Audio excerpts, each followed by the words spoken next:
Welcome to this week's edition of Black Authors Matter TV, where we interview the latest movers and shakers in the African American literary community. You'll meet some old friends, discover new ones, and stay abreast of the latest book developments around the country and even the world. So sit back and relax for the next 2 hours with Black Authors Matter TV co-hosts Gwen Richardson and Dr. Rhonda Lawson.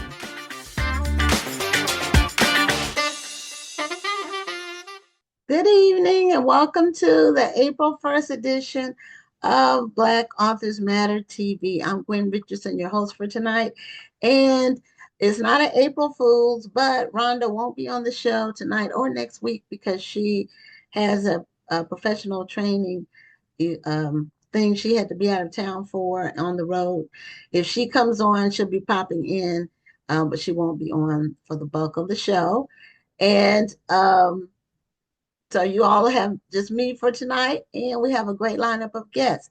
I have some housekeeping notes on the top end of the show. One, our Black Authors Matter TV Awards voting process is ongoing, but it ends at midnight Thursday, April 3rd. So those of you all who have been guests on the show, you all are part of the nomination process. If you were part of the show from March 11th, I think, of last year to March 4th of this year. And so you will, you've already hopefully been telling your friends. I've been seeing a lot of posts about it on social media, people asking people to vote for them. We've already received almost 2,000 ballots. So people really are voting, but your last time to vote is midnight on Thursday. In addition, the National Black Book Festival for this year, our registrations are very strong this year, and our early bird period ended yesterday. So now we're in standard registration. We are at 66% sold, and we expect to sell out by the end of May.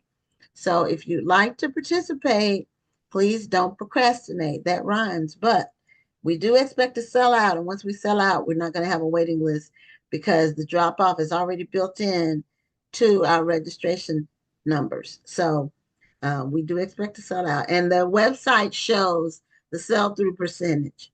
So you can go on the website and see that space is still left or when space is sold out. So don't procrastinate if you want to participate this year. Our Black Authors Matter TV Awards program is May 13th. And next Tuesday, we'll announce the finalists in those 15 categories. So based on your votes. So we're going to bring on our first guest. And she does a lot in the literary writing space. And just reading her bio, she is very active in academia as far as teaching writing. It looks like training other people to write. And so she has a book that's been out for a while, but it's really a very interesting title and topic. And it's called No Heaven for Good Boys. And our guest is Keisha Bush. Welcome to Black Authors Matter TV. Thank you so much for having me, Gwen. This is really exciting. I love talking about books and writing, and I see myself as part of a larger legacy of writers, and especially Black writers and Black female writers, but just Black people. You know, it's kind of radical that, what was it, like maybe 150, almost 140, 50 years ago, we weren't allowed to read or write. And now look at us, you know? Doing lots of writing. Now, are you able to turn the volume up on your device? Because Yeah, I heard you, but it seemed like the volume is a little bit low. And I want yeah, to make sure our audience can hear you. So are you able to turn up the volume a little bit? I did. Is this a little better? Yes, that is Okay, better. cool. So your book, No Heaven for Good Boys, when I saw the title, I was intrigued by it just because it seems like it may be based on a parable or something like that. Hmm. But the setting is in Senegal, and I wanted to find out, do you have roots in Senegal? So, what is so interesting? Okay. So, when Bush was elected the second time, so this was Okay. like 2000. So he was originally in 2000, so that would be 2004. Okay, there we go. Hmm. Help me with the timeline. So, when he when he got reelected, I remember the sort of collective grief that people were feeling. And I was living in Brooklyn at the time in New York City, and it was palpable. Like everybody was sad. And I was also like deeply, deeply saddened. And it was like people on the bus, there was just like no energy. And you knew it was because of like the election results. And so I literally left later that month and moved to West Africa. Um, and I had been sort of planning this for a while, but I was interested. I was born in Boston, and at that time I had only spent maybe 3 years in New York. In total, who knew it would turn into 20? Um, but I just needed to get off of the continent. I needed a break. So Okay. Keisha went back to Africa, right? My first Okay. time, so afraid. But long story short, I stayed in first the Gambia and then Senegal, and it was for a total of 4 years. And when I returned back to the US, it was like a year or two before the pandemic. My mom did her DNA swab. So I understand 23andMe is going through I was mad getting ready. issues. I was getting Exactly, ready. exactly. I was gonna say, was it on 23 and Me? Exactly. Like delete it now. But, Because I you think know, they're gonna be selling some of that to try to exactly. recoup their losses or whatever. But Mm-hmm. go ahead and continue. But when my mom did do it, what we came to learn, and I like to brag, is like we are mad African. We have so many different African roots. Like I claim the whole continent as my motherland, which we all should. Okay. Like Africa is like the beginning for humanity, to be honest. Yes. Um, but my mom is Nigerian, Senegalese, Ghana, Leone, Congolese, and Angolan, and some North African, possibly, and definitely East African. But when I was in Senegal, we didn't know this yet, but we had the narrative. So in my family, I grew up in a house in Boston with myself, my mother, my grandmother, and my great grandmother. Great Gram was Mm. born like 1892, 1893, and her mom was a slave in Brazil on the sugarcane plantations. And she Oh. just got to a point where she was like, the slave thing is not working for me, and deuces. And she ran away and escaped.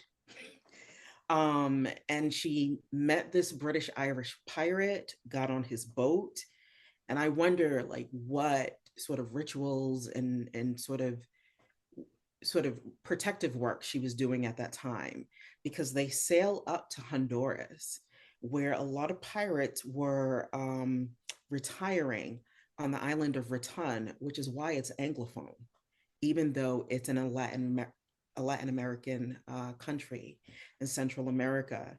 And our family moved to the US in the 60s on my mom's side. And then my mom and my dad got married like in the 70s. And my dad and his family are from North Carolina, like the roots trace back there. Okay. And so when I went to West Africa, when I went to Senegal and the Gambia, like it wasn't a process of like, oh, I'm returning to Africa. I was like, I hope I blend in, which I did not. We don't. Hmm. Um, I've heard and that. I haven't been yet, but I've yeah, heard that. they could tell. American Mm-hmm. sister. Yeah. I remember that so clearly. And I was like, yo, we're cool. Shh. Because when everybody swarms and they're all trying to sell you, like, the goods that they're selling. And I'm like, don't. do that to me. But like, I don't know, it was just such a fulfilling and expansive time for me. And I returned to the US different. Um, I returned, I wasn't a writer or even thinking about ever becoming a writer. I didn't think I was a good writer back then. And people would tell me, "Oh, Keisha, your emails, they bring me right there. I think I'm there. You should be a writer." And I was like, no. But when I returned to the US in 2008, I noticed how like I wouldn't move over for people on the street if I had the right of way. And I ended up in a conversation with a Central Park, and somehow we got on the topic, and she had just recently sort of understood at that time how much and how where she and all of us are often expected to move over on a sidewalk when a white person or a group of white people are walking towards us. And I remember how like I was like, please. I just came from a space where everybody was black, and the way I saw Senegalese people move through the city was so different. They weren't looking over their shoulders. If we saw police, we didn't look twice because like people are just not harassed like that. Not even in Gambia, where sometimes you would I didn't see this as much in Senegal, but Gambia back then, 2004, end of 2004, you could like you see cars driving and then there's like a police stop. They're not stopping you for your race. They're stopping you for a bribe. And like everybody's subjected to that. That's democratic. And I remember just like noticing these things like, oh my gosh, that's everybody. So that's a different kind of situation versus looking over our shoulders and being able to walk with your head held like as high as you can get it and nobody's even blinking twice at you.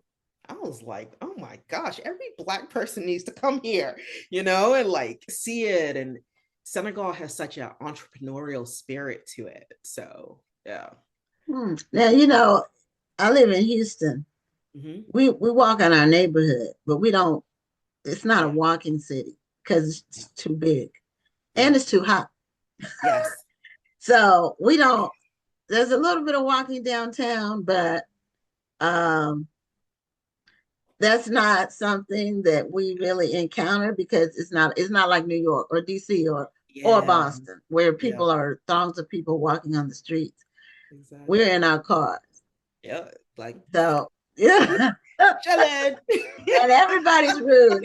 Well, the Yeah. newcomers are rude. I call them newcomers. We've had a lot of people move to Houston Metro in the last Yeah. 5 years or so. I mean, just Yeah. Yeah. tens of thousands, and they can't drive. So anyway, that's They another. probably are Um, from Boston too. We they call go. them Well, we assholes. see license plates from all 50 states. There are people from everywhere. I love that. So, but I wanted to ask about Mhm. Senegal and what did when you went there, Yeah. you said you weren't a writer. So Yep. what were you thinking you were going to do professionally when you left? Um, Like what was yeah. your undergraduate degree in, or Yep. what did you see yourself doing? And Marketing. and you must have had a major shift because you've done a lot of writing since then. So Yes. mm. Yes. So what were you thinking you were going to be I doing as a thought profession? I thought so my initial goal, I so there's so we everybody knows about the YMCA. There are YMCAs all through the US, but there are YMCAs all through the world.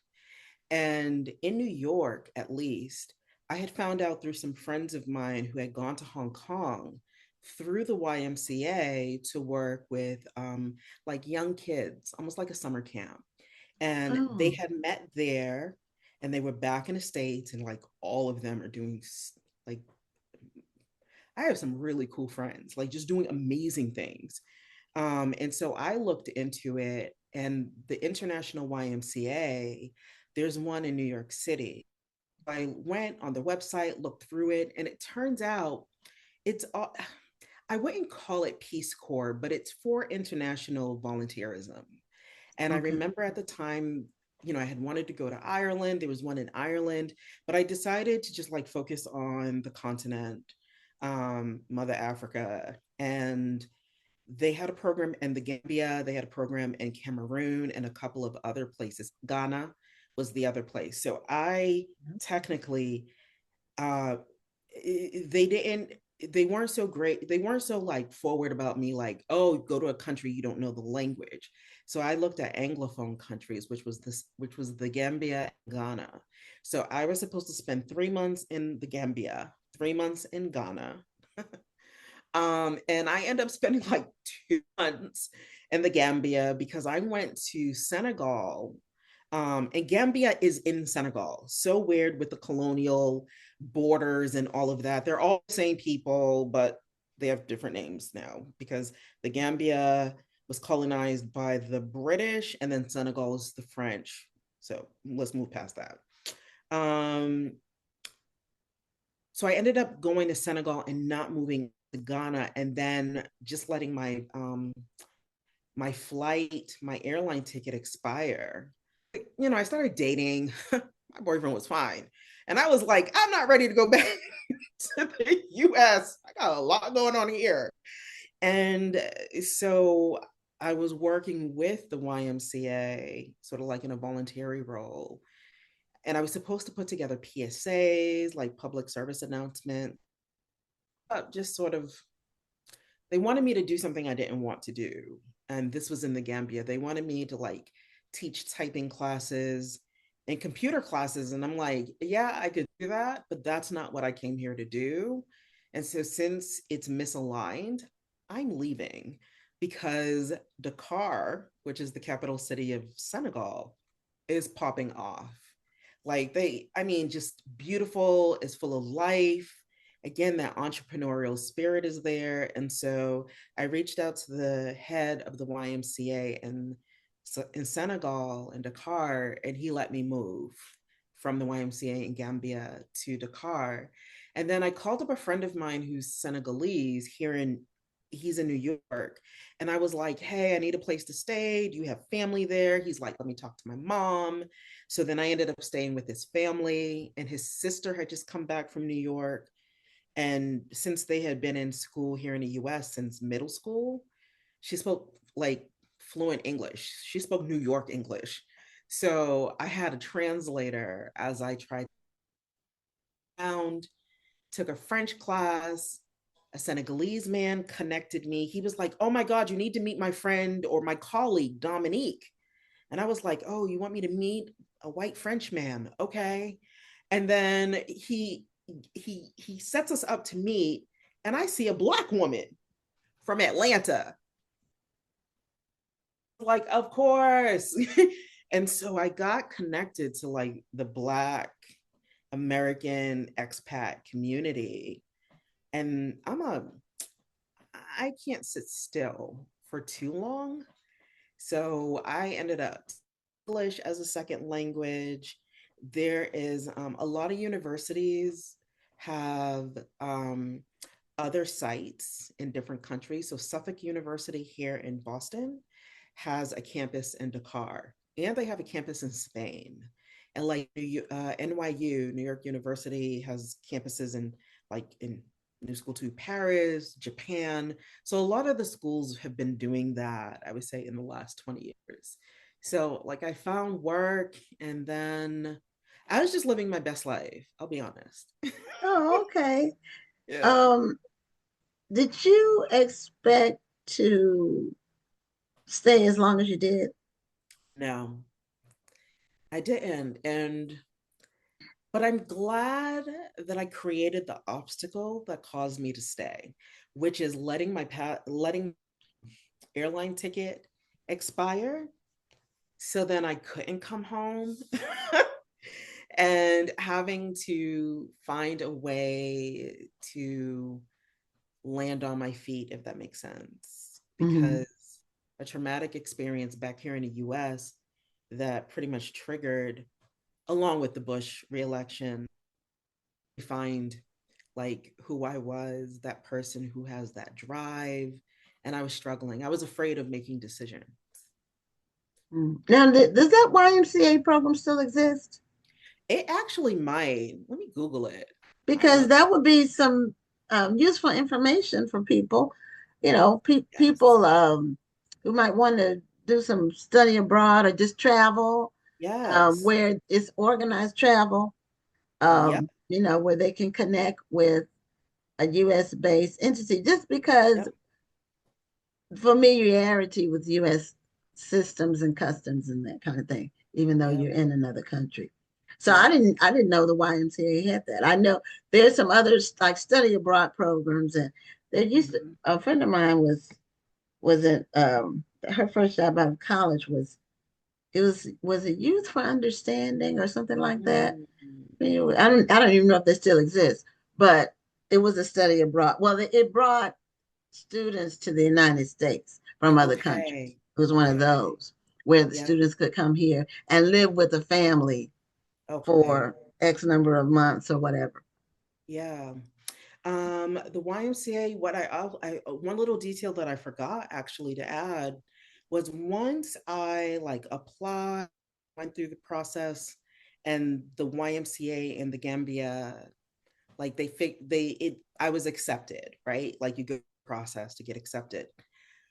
The YMCA, I feel like I might be quoting this wrong, but I really feel like it was a YMCA in North Carolina or in the Carolinas or Alabama, one of the two. I'll have to check emails, but they put money together for me to buy my ticket to Oh, be able to okay. fly over, so Okay. there's definitely support for this. So just look up like, why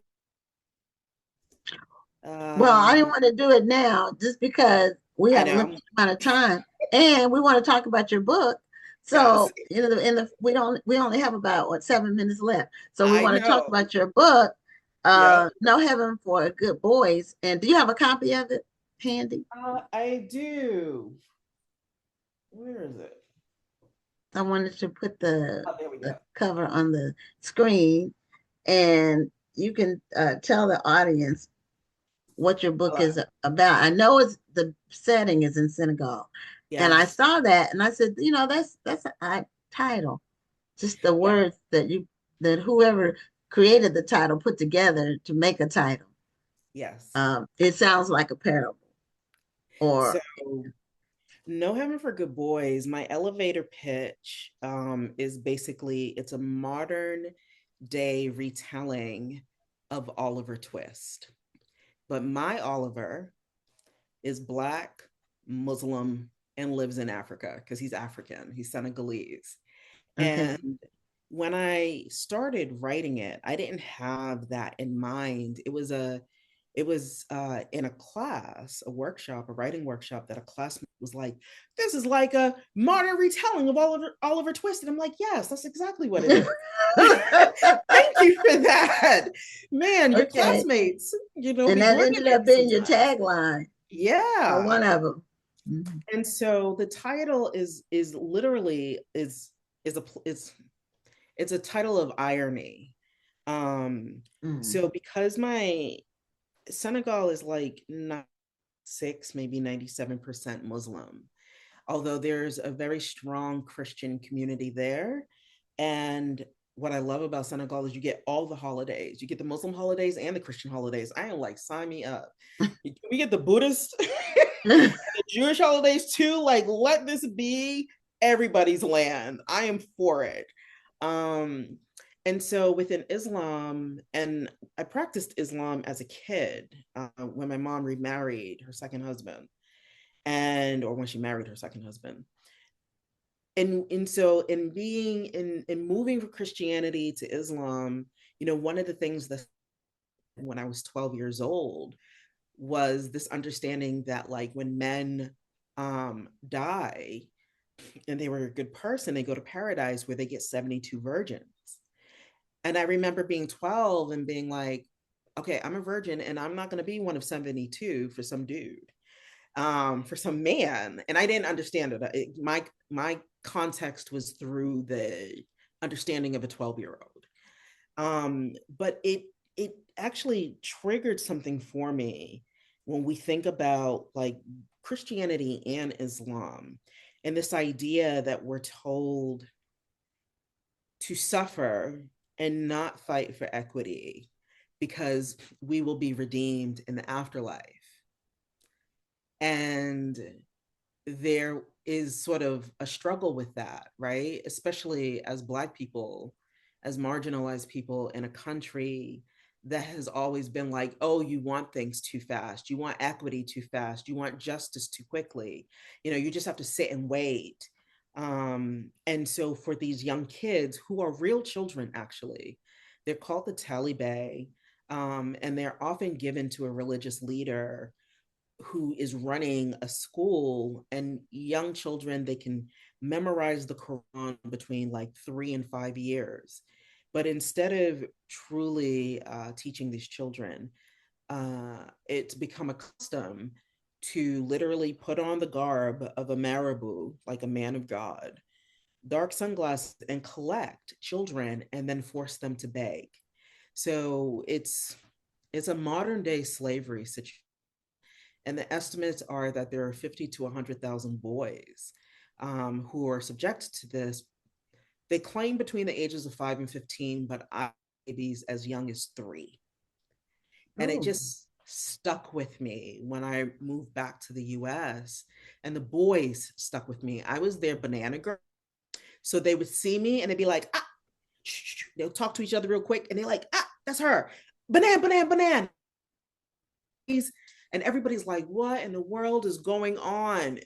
But it was because I could afford at the time bananas for like $2, because I was on a budget also. Um, but yeah, and so like this book, No Heaven for Good Boys, it's a play on, here are children are innocent, even when they're acting up. yes, And yes. so they're being told, be a good boy, and yet their daily life is suffering. And they have parents, they're not orphans. Oftentimes, the families are sort of not really coerced, but pressured to give their children away.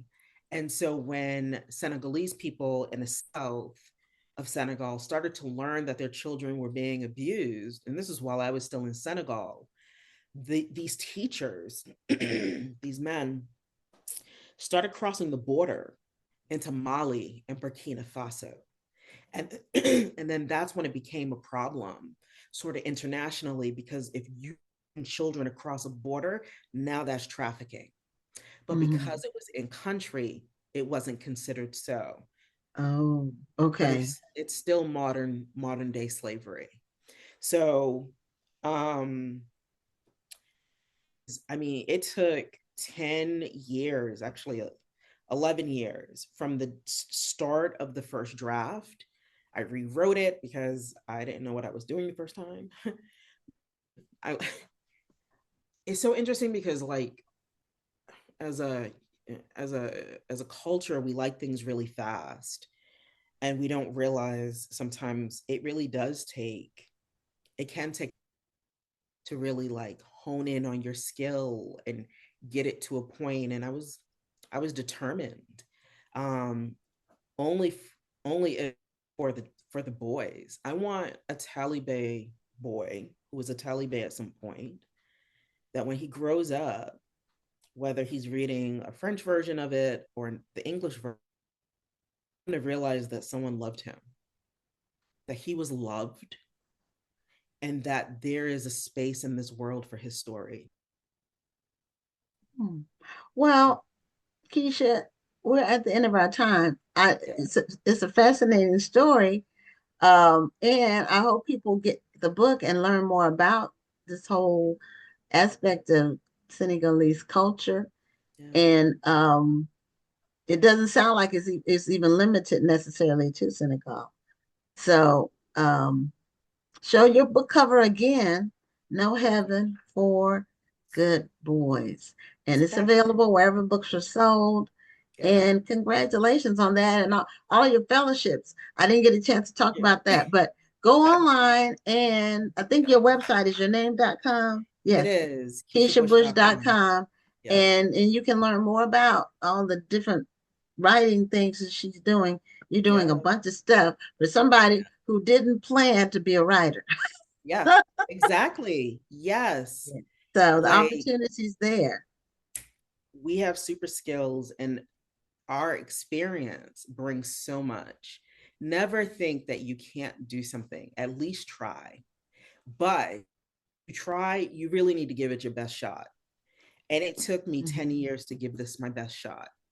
And it was worth it. Well, I So, agree with you because I've had many people come on the show and say they took 20 years, some of them yep, 20 years to write a book. So yep, I know what yep, that means. And I'm a writer myself, so yep. I won't go into that because that would be another topic. But anyway, thank you so Yeah. much, Keisha, for Thank being a guest you. on Black Authors Matter TV. And Absolutely. um keep traveling. It sounds like you've just, Mm, you know, yep. done I'm so about much. I'm about to bust out of here again. I'm heading to the UK maybe or Nairobi. But one last thing, go to my website if you want to reach out to me directly. Um, you know that little like for more information or contact me, Or you the, can literally email me through that and it'll come to my email. So okay. folks, yeah. All right. All right. Thank Well, you so thanks much, again for being Gwen. a guest All and right. all the best to you. All right. Bye. Okay. Bye. Good night. That was an interesting story about all her travels and how she ended up in all those different African countries. It was amazing. So, our next guest is no stranger to Black Authors Matter TV. We generally have her on when she has a new book release, and not every time because she's sometimes releasing two books a year. So, but Vanessa, welcome back to Black Authors Matter TV, and she is on for her book release for her new book, A Wager at Midnight, and it is book 2 in a 2-part series. Yes, ma'am. Now, is it 2 parts um, total, or is it book 2 and there are more books to come? There's 3 in the series. So Okay, we start with A Gamble at Sunset. The right. new one is A Wager at Midnight, and the book which will be out next year is A Deal at Dawn. Okay, so you got Sunset, Midnight, and Dawn.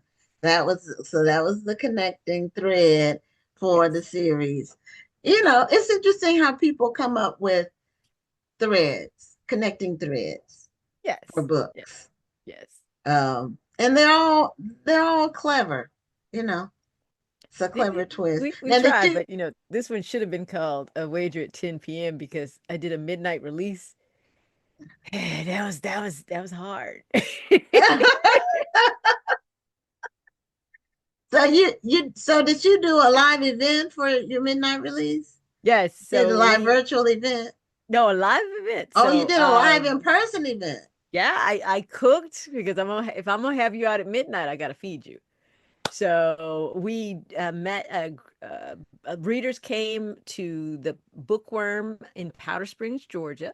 It's a beautiful bookstore. Julia is the owner, and they decorated the entire spot with just, and we had crafts and we did everything. Everybody joined at 10:30 p.m.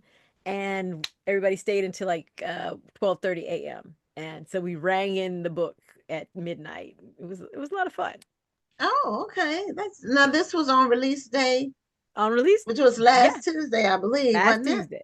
Yes, Okay. last Tuesday. Wow. So that's I don't know if I've heard about. I'm not saying it hasn't been done. I hear all about different book release techniques and events and things people have. I don't think I've heard about that one.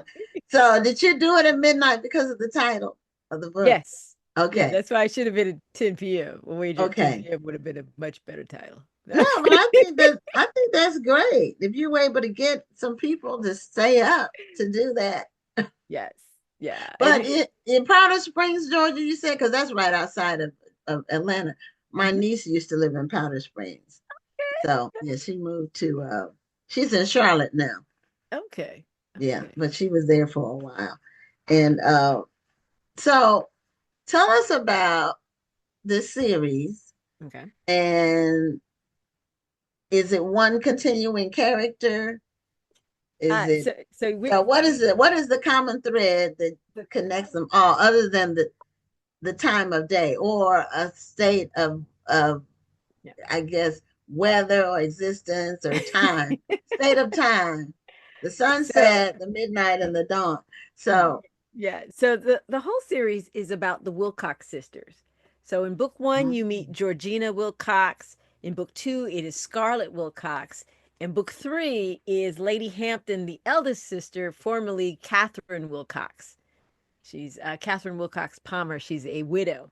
And so the whole bet is in the very first book.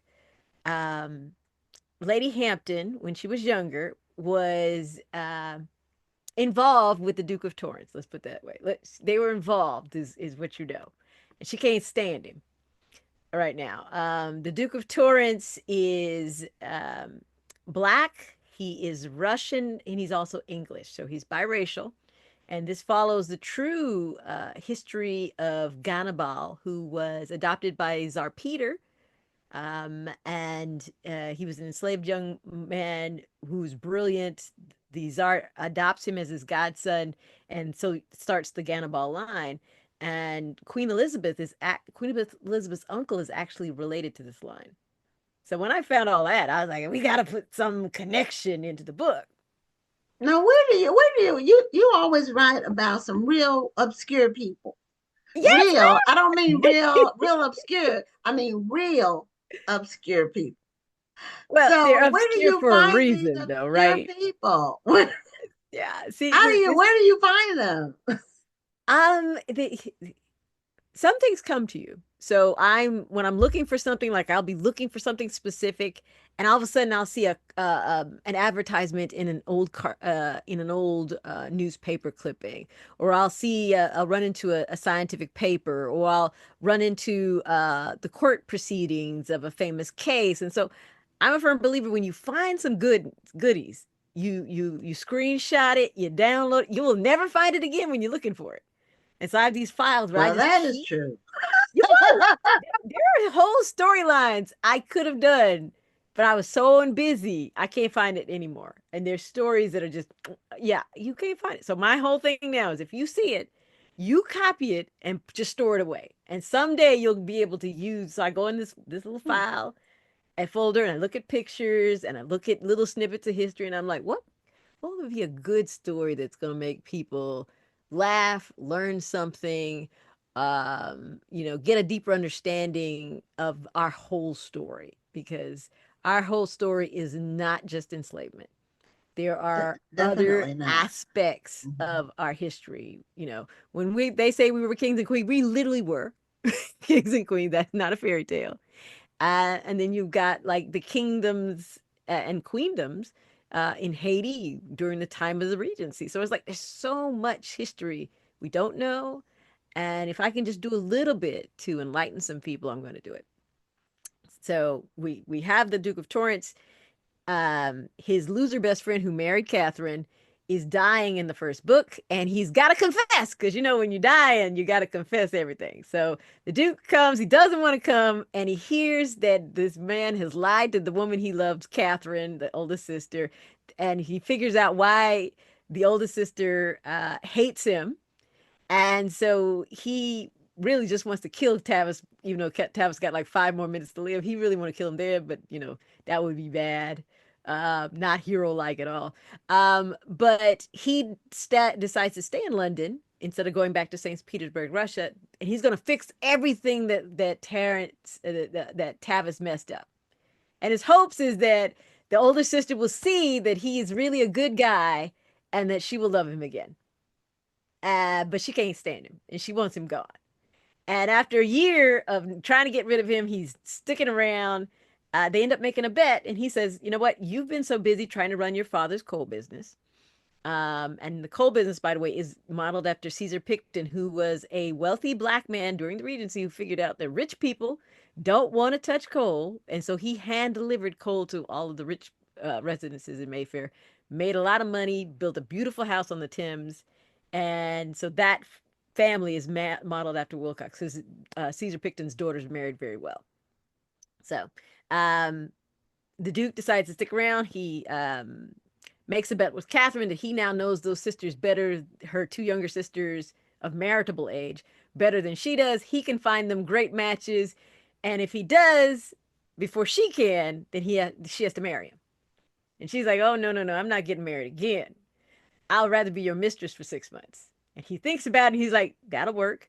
And so that's the bet going on in the background. And they're tied in the first book. So in the first book, because they disqualified somebody who ends up the one that she's with, so he didn't. So this union doesn't count. So whoever can match Scarlett in this book is going to be the winner.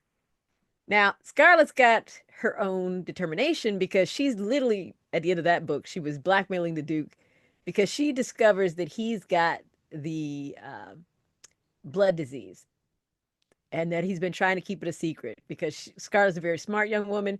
She sees what people think are wine bottles are actually pain medicines that he's got lying around, because the blood disease is sickle cell anemia. Sickle cell anemia is an ancient disease. Biracial people can get it. Black folks and some white folks can get sickle cell anemia. But it's an ancient disease, and during that time frame, you pretty much tried. It's just like almost what they do today. It's levels of pain management, different types of pain sources, and whatnot. So he is enabling Scarlett to continue with the medicine, and Scarlett will go to any length. She even dresses up like a man so that she can get into the medical lectures, because during this time frame, women are not allowed to do medicine at all. It is a male dominated field. And Scarlett doesn't want any part of that, and she's not going to be stopped. She knows that her people need medicine, that they need more access to care. She's going to do what she's going to do. And Stephen, our hero, who's a Trinidadian physician, he's an immigrant to London. He's the family physician for the Wilcox. He's also the physician for the Duke of Torrance. Sees her about to be exposed and steps up and says, "This is my cousin." So he covers for her, and so she can under her guise. But of course, that means they have to go to a brothel together with the rest of the guys. Now, what's the time frame in the books? These are 1816, 1817. Okay, all right. And where does it take place? In London, primarily London. In London, because one of your other books wasn't it based in London as well? A lot of the romances are based in London. Some of them are based in Haiti. Some are based in Demerara, which is present-day Guyana. Yeah, I hop around the Caribbean. Montserrat. I love the Caribbean. Now, have you spent time in London? I have spent time in London. Yes. Okay, so when you do you research in London? When you're in London, do you actually go conduct research? And when you do you go to the library? Where does one go in London if they want to research a book? Yeah, London is literally a history book as soon as you walk in it. So there's history on the streets. So often I will find addresses of places or parks that were very important during the Regency, and I'll go and visit them. So different streets, Parliament, literally going, because the beauty of it, like, America's really a young country. Yeah, I was going to say that. It's compared to England. I don't know exactly how old England is. I do know that the British family, the royal family, has been around for 1,000 years. So that's a long time for one family to rule. And I don't think anywhere else on the planet that's the case. I believe that most have had some sort of coup. They've been able to hang on. they've been able to hang on. Yes, But but yeah, so it's just literally, I do, the best way if you're going to do research, do a lot of pre-work to know where you're going to go, to know the places okay, that you want to visit. And because sometimes the time frame, like one time I really wanted to go to the Old Bailey's courtroom. That's the historic courtroom where, famous lawyers have walked, and there's cases during the Regency time frame that I'd love to play in and bring back. But you have to, I want to go in there. Pictures aren't enough. I want to, feel being in there and listening to how voices echo, because a lot of that is original architecture. The structures are authentic. So, and even when they do repairs, they try and keep the same materials because these are ancient. I mean, these are, they're all like monuments, and you go in right. there. And if I can bring that feeling to one of my books, I think it deepens the enjoyment if you feel like you're actually there. So I try to be as authentic as possible. Okay, we have a couple of comments. And Angela Anderson said, it's a great series, and that A Gamble at Sunset set the stage. Yes, yes, yeah. So I So, mean, this is one of those, you can read the books out of order, but you get more of the jokes and you see the progress of the lies being and the secrets being exposed if you read A Gamble at Sunset first and then A Wager at Midnight. yeah, a series, if I'm going to read a series, I want to start at book one. Now, sometimes I'll read a book and not realize it's part of a series, and then then I'll go back, especially if it's a book that could be a standalone. Mhm. But if it's part of a series, I prefer to start with book one because that gives you the backstory, Exactly, and exactly, you really can't. It gives you the impetus for some of the actions that take place in the future books. exactly, Why exactly. people did what they did, or why they went where they went, or somebody in the previous book died and it was impactful, but you didn't know it if you didn't read the first book or the previous book. Exactly, exactly. So, now I have a question about the courts in London. Mhm. Do they, because I've seen some more depicted on film, and I don't know if it's still the case. Did those judges, the people, they call them barristers, I think, Mhm. um, do Yep. they still wear those wigs, those white wigs? The horsehair wigs, I The think so. They ones think that, like yeah, the the white horsehair ones. wigs, but they may have gotten rid of the horsehair wigs, but they wear the white cuff Okay, collar. They wear the okay, long robes. They sit at the same or very similar half moon circled right. So the judge is like behind, and then they sit and they're looking out at you, and the jury men are over here, in like regular chairs, kind of sitting there, and then there's a witness box. So it's like a lot of that is still in play. And the formalities of the bailiff bringing out the person in hat, and they may not use the chains like they did before, but it's still very authentic. So depending upon the time frame that you're watching, if it's a period piece, they're gonna get a. You definitely have it. I just don't. I know because now we have women barristers, whether they force everyone to wear those the curly wigs. I don't know, the horsehair wigs. I'm not sure about that part today, but in the hmm past, yes. okay. Now the gamble at sunset. Hmm. Did you, when you wrote that, did you know you were going to be doing three books? Yes, yes. Okay, you did. Kensington bought a 3-book series. Oh, okay, okay. So when you were deciding how to create the three books, Mhm. it's three sisters, so that's basically what you used Yes. as a feature for each one. Yes, 3/4 sisters, but Okay. one alleged sister. Y'all understand what I'm saying? One alleged sister is really young. She could be somebody's daughter. Okay. Okay. But yeah, so oftentimes, especially in romance, they want a 2 or 3 book series. So It's better to think about the world that you're building before you write the first book, because I like to, if these characters are like anybody, they're changing. If something happens in the book and they change, or they learn something, and that needs to carry through. I also love to put mirrors, so to speak, in a book. So some characters mirror each other. They're on the opposite sides of the mirror, so to speak. So if somebody is against sort of this, and they're against this, and all of a sudden something happens, and they go onto the other side of the mirror, and they see why this person was so against whatever it was, and now they have empathy. Because I think the world lacks empathy, and I want you to gain from these various people, these very different, very strong characters. I want you to gain the empathy that I think the world lacks a little bit, when you're reading these books.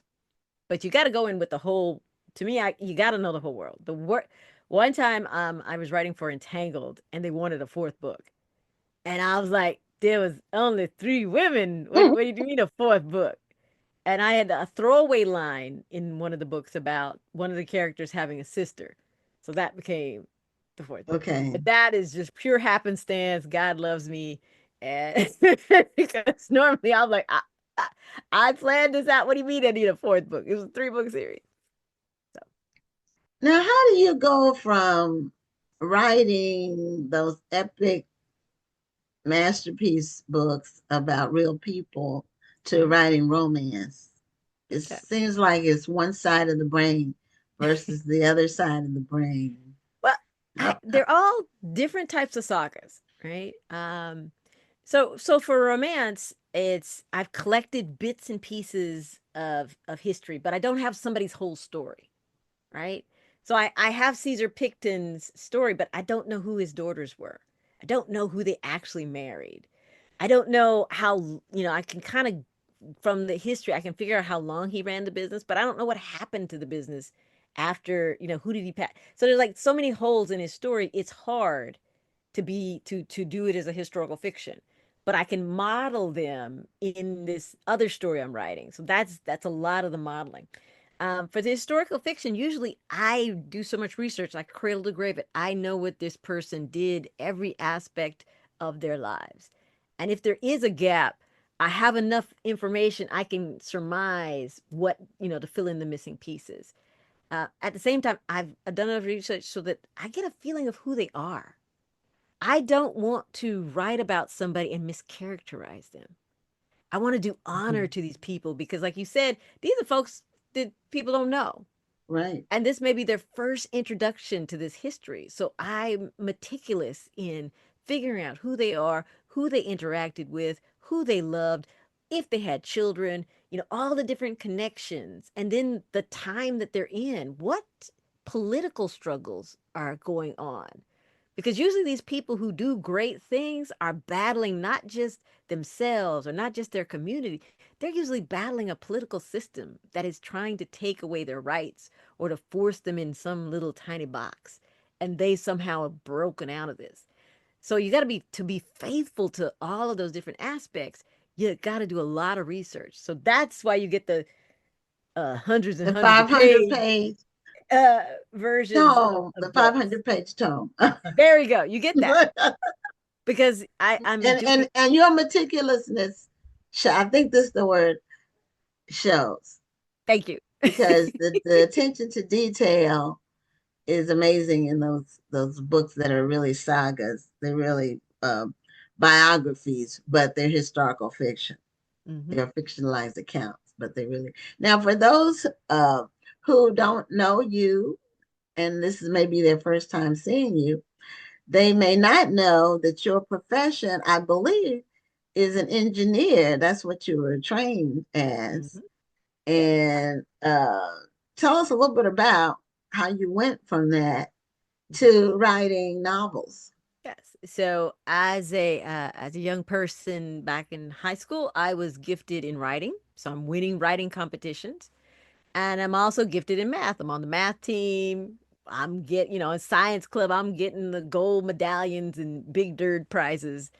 And my mother literally sits me down one day and she was like, baby, you have to pay your bills.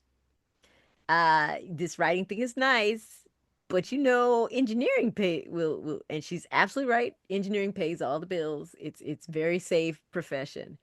And I worked for NASA. I've worked for Sun Microsystems.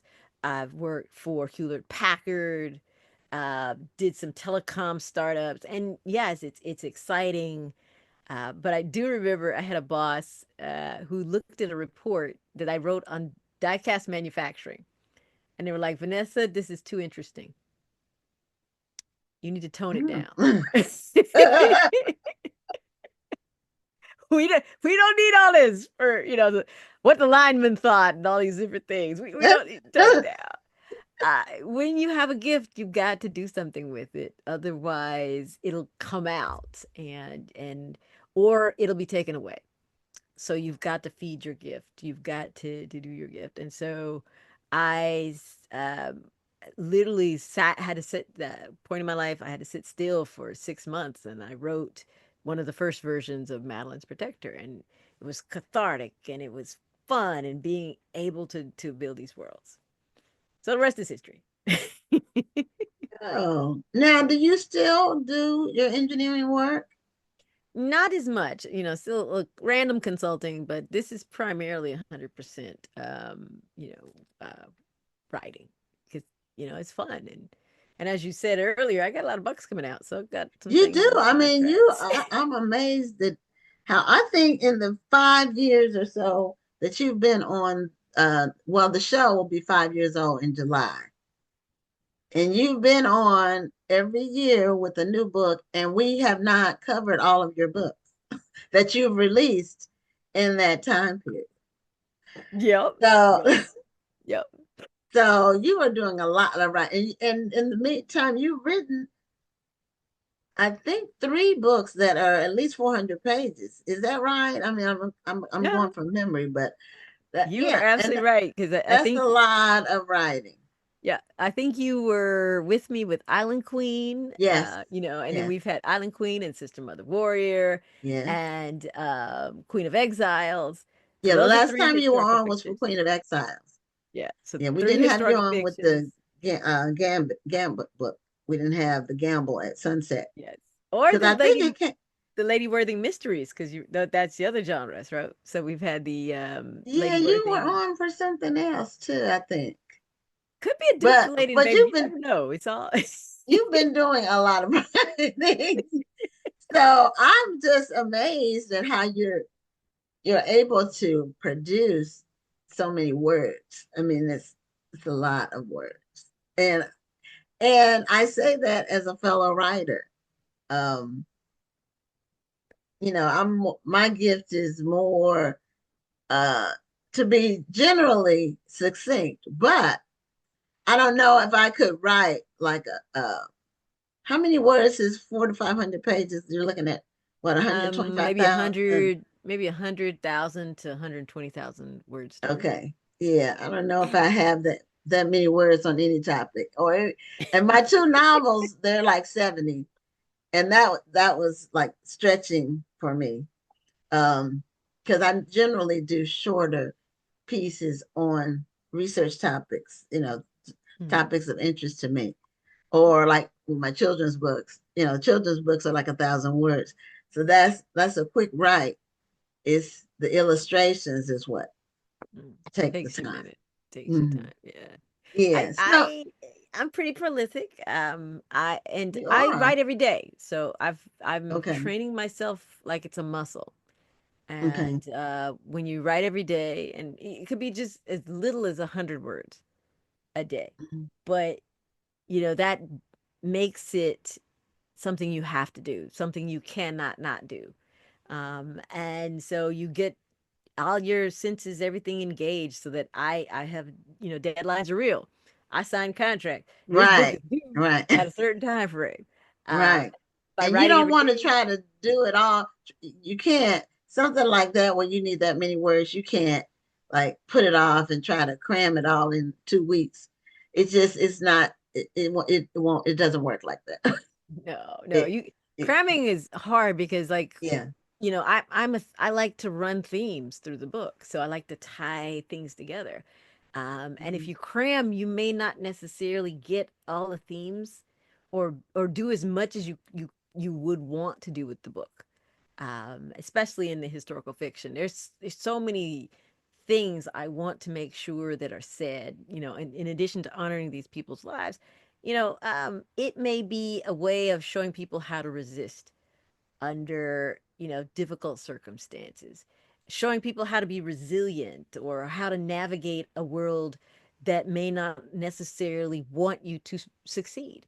A lot of these women rose up from nothing, and were at the top of the world or top of their world, at certain spaces in time. Stories we need to hear so we can be encouraged, so that no matter what happens, we know we can survive. But to give them justice, you've got to thread that through the story, so that Mhm. so that what a reader gets, that's the message, or one of the messages of the thing. So I would rather write a crappy first draft and get it done, and then go back and edit that guy and smooth it out and work it and spend my time in editing than I Okay. am in the official first draft. And I think many writers get stuck finishing that first draft because they're trying to Okay. make it perfect. And I'm like, no, don't, just get to Just the end. get it out there. Get it to Get the it. end and Okay. then edit it into perfection, because you Okay. can't edit a blank sheet of paper. Well, that's good advice. And we're at the end of our time. So thank you so much, Vanessa. Congratulations. Show the book cover of both of them, part 1 and 2. And they're available wherever books are sold. Thank, Absolutely. thank And you my so. website, vanessariley.com. Yes, Membership of and everything. Stephanie Burnham, one of our viewers, put it in the chat because Rhonda's off tonight doing some training for work, so she wasn't able to be on the show tonight. Tell her I said hello, because you I guys are will do always so so. cool.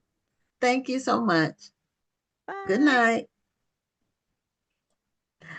Okay, well, we tonight we have a mixture of returning guests and new guests. So our first guest was a new guest, has never been on the show, and our third guest that's coming up now is also a new guest that's never been on the show. He has a new book, and his name is Lee Hawkins, and we want to welcome Lee to Black Authors Matter TV. Hello, it's good to see you. Same here. And I Same. want you to know that you came across our radar because one of our company's, well, not one of our company's very best book customer.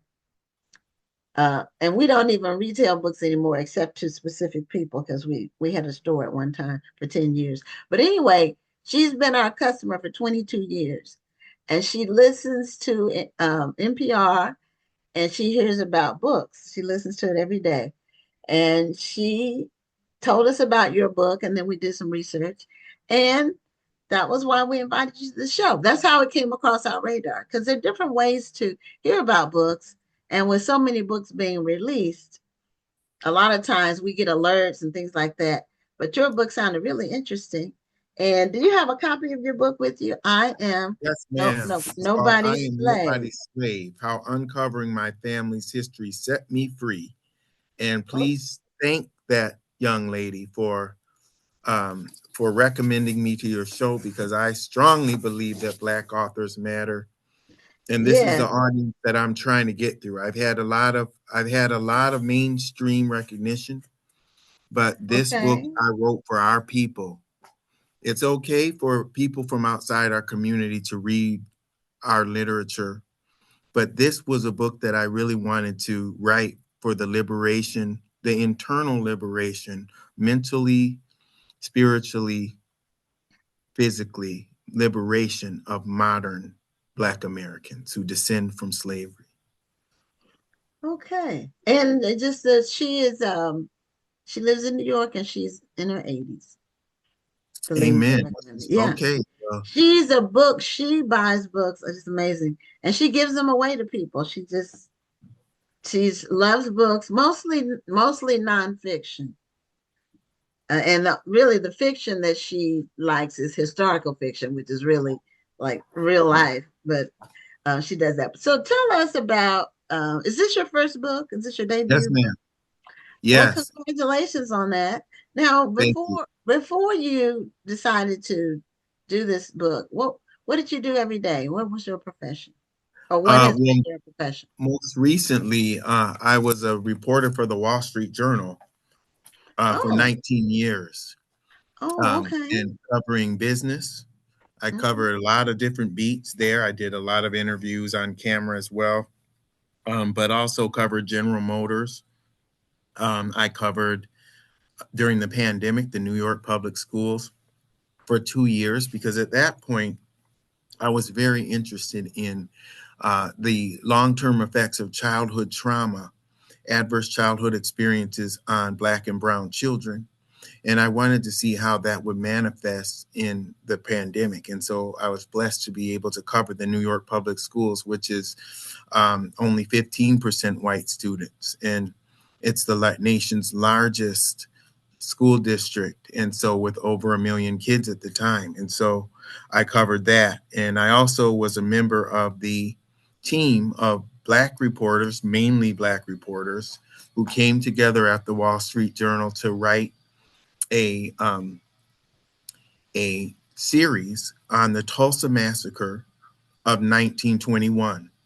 And because I come to this experience through writing about intergenerational effects of slavery and Jim Crow on modern Black people, most of the work I do is through the lens of intergenerational. And so I did a story with my colleague called The Dreams of Jack and Daisy Scott.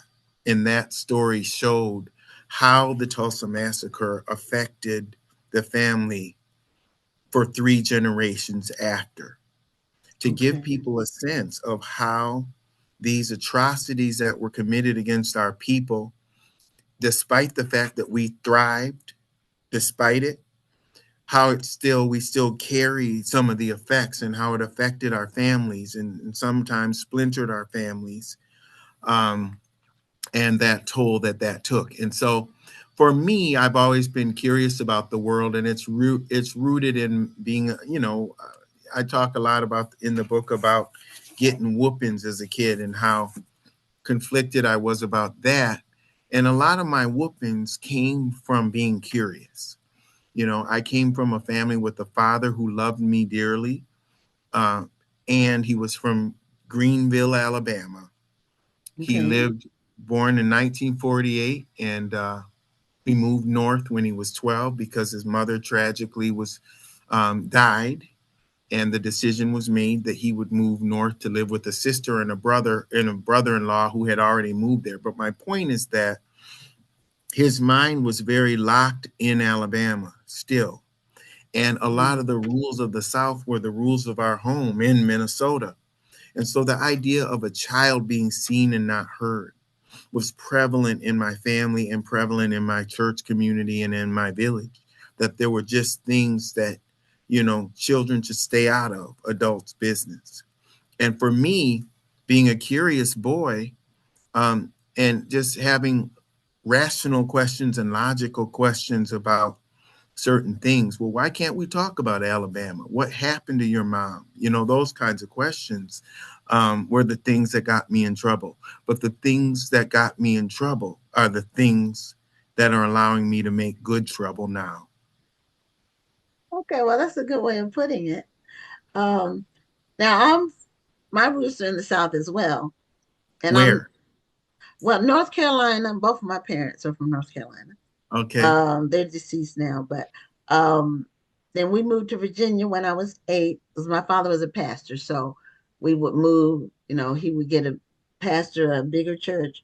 He was in rural churches in North Carolina. Then when we moved to Virginia, that was where we stayed because he became a pastor of one of the largest Black churches in the area at the time. Um, so I do understand the mores of Southern living. And And the I'm in beauty of Texas now, but I'm not, well, I actually was born in Texas, but I never lived here till I became an adult and then moved here. But I went to school in Washington. But I say that to say I understand what you're saying about uh, when you use the word whooping. Some people don't realize it's not. People didn't say whipping. I stay They whipping. said whooping. Right. When They we didn't should be call it saying, a whipping. They called it a whooping. right. But it was discipline. And Well, it was common. Now I don't know what happened once you moved to Minnesota, but it was common. It was common, but it wasn't in my experience. And I was one of those curious kids too, or mischievous. I was curious and mischievous. But it wasn't overused. Now, in some families, I hear about like things people tell me that they got hit with all kinds of things. That wasn't the case in my growing up. It was used, but it wasn't overused. well, It I'm was happy to hear that. appropriately used, I would say. Okay. Well, But I would encourage you to read I Am Nobody's Slave. And I hope that we can have a conversation about that later. And if you still feel that way, because what this book does is the reason I had to change from saying whooping to whipping was because I wanted to give the credit where it was due, to where it came from. Because I grew up a lot of times doing things and not really knowing where things came from and believing that certain things came from our heritage. And there were the things that we did before we were um, brought here and still in held in captivity. captivity. Certain things like a Black man having babies with multiple women and not taking care of the child. I believed that this was a phenomenon that came from out of the Black experience in the 80s, right? After all those periods of Black excellence, and then our families in the 70s and 80s started to fall apart, and we started to see much more of that. I believe that things like eating chitlins and hog maws and all the things that I used to love, that I used to not want to have collard greens unless I had some pork in there.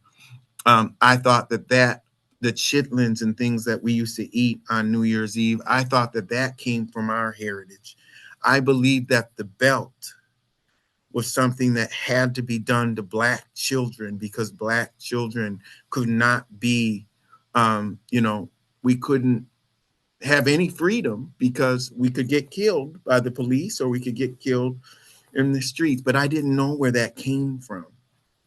There were so many things that I didn't know. I didn't know why it was that every time I got an A on an English paper, I felt the need to stuff it away in my backpack because I didn't want the kids to see it because I thought that they would tell me that I was acting white. And when I went into my history, now you got to understand this took 10 years to do. I did an exhaustive, devastating amount of research, applying my skills as an investigative reporter to find out really how can something, this is a question that many of our white brothers and sisters love to ask. Well, how can something that happened 150 years ago affect a Black person today? Well, instead of giving lip service, I said, well, I'm going to go out and I'm going to find out. I'm going to trace my family history 400 years. And I'm going to find out what the truth is about all of these Black people who are walking around, who have become mayors of cities and CEOs of companies and entrepreneurs and UPS drivers and nurses and all of us who walk around with such pride and dignity like nothing ever happened to us, making it look so easy. And I wanted to show what generationally this slavery and Jim Crow did to my family and how it was that we're still standing and that we're still thriving and that we never found the language to talk about what we went through. And when I look at my father, when I look at my father, I loved him so much. And his sisters who lived in Alabama. and like I said, moved to Minnesota in tragic circumstances. When I look at them, I know that the reason they didn't talk about Alabama, I know now, because I got to go into my heritage and I got to go into the things that they all survived. And I saw that since 1837, I've had a family member murdered every generation, including my grandfather and both of my great grandfathers. What were they murdered over mainly? Success, land, and livestock, just like the Tulsa Massacre, just like all of the things we've seen. And I also found out that the whipping culture, and I call it that I need to use the right word because it was whipping, and it was used on my great great grandmother Charity Pugh, which I actually had no idea who she was. And then when I began to do this research, I realized that she was a woman that my granduncle used to tell us about, his grandmother. And I realized that we knew the last generation of people who were enslaved. And I pieced together her life. And I saw that she was brutally whipped.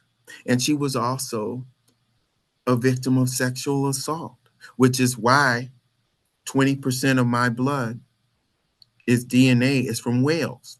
And over 90% of Black people in this country today have European blood, foundational Black Americans who descend from slavery. And so many of them have a lot more than me. Yeah, How is it that, to varying degrees. You're right. You're right about that. And I right, would say 90% of the people who have ancestry in America from the 1800s right. And so or before. the toll that that took on our families and the different secrets and lies that were told out of the embarrassment of being um, related to the enslaver led a lot of people to say that they had Native American or indigenous heritage when they really just had white heritage. And I think that, you know, this isn't just me talking. I mean, this book, you know, it's No, been, it's the common threads. yeah. And Mhm. but the last point I want to make, because I don't want to dominate the interview. It is an No, interview. it's Um, an interview about your book. So no, you right. do it's your half out. But the last thing that I wanted to say was that um, I never got to meet my great great grandmother. All I did was hear about her secondhand. But one thing that I was told was how mean she was and how she used to beat us in the field when my daddy had his farm if we weren't working fast enough. She was a mean old lady, I was told. And this was an uncle who was in his 90s in 1991. But he never told me that she was enslaved. He just told me that she was a mean old crazy lady. Mm. When I pieced her life, when I went back and studied my great great grandfather on my mother's side and my great great grandmother on my father's side, I saw what their life was like day to day. And in particular, Grandma Charity lived under a law called the Slave Code of Alabama of 1852. And this was a code that governed every aspect of Black life, not just enslaved people, but free Black people as well. See, a lot of people say, well, my ancestors were free. We weren't enslaved, but that doesn't mean you were free because they still had to live under the slave code of Alabama, which in many states, slave codes meant Black people couldn't stay for more than 6 months. And if Sometimes they 30 stayed long, days. right, or they would be Mm. put in slave. So you know all of that, so I won't go back over that, but I will say this. When I looked at that slave code and I saw all of the laws that governed us, what was the penalty if it wasn't death? 39 to 100 lashes from the justice of the peace. And when I kept going back into the history, then I saw, wait a minute. So before, you mean to tell me that before these systems were established in America, they were doing this in the United Kingdom? and that their whole system, the justice of the peace system upon which the slave code rested, came from them, that they had an exceedingly violent society of whipping and flogging, and it was brought here. And so Grandma Charity had to live a life where if she left the plantation, she had to have a pass. And if she didn't have a pass, or if 4 Black people were having a meeting without a Black person, a white person present, that meant everybody got whipped. And who did they get whipped by? By the police? No, they weren't police. Every white man between ages of 18 and 45 had to do 1 night a week of slave duty. And what that meant was they did the slave patrol duty. And it would, all of them had a whip and all of them had a gun. So whether you had slaves or enslaved people or not, you were still supporting a governmentally codified system that was set up to use violence to extract labor out of our people and to whip our people into passivity. And when I looked at the juvenile court records from the slavery era, but even after that, in the early 1900s, I found a case where a judge had sentenced a young Black boy to go to a juvenile facility. And he said, we can't just send him there. We have to whip that Negro because everybody knows the character of a Negro and that they only respond to the lash. And when I found that out, when I saw that, and when I saw that reading and writing was something that Black people would be getting 39 to 100 lashes for reading, I then realized why people would call me white when I got the A's on the paper. Because I started to understand that a lot of these beliefs are rooted in the American heirloom. That whipping is a part of a colonial society, and not just whipping, but the idea that we're going to feed the Black people the intestines, the idea that a Black person should never read, that going into a library would be a crime, that they could be punished or maybe even killed for. And when you really start to see it, you start to see how the government codified this system that our ancestors lived under. So why then would a woman who was enslaved for 25 years in bondage, who was sexually assaulted and all of these things, and whipped at the end of the day if she didn't meet her quota on the cotton production, when her son got a farm, why wouldn't she take on the role of the overseer? Black people are not superhuman or subhuman.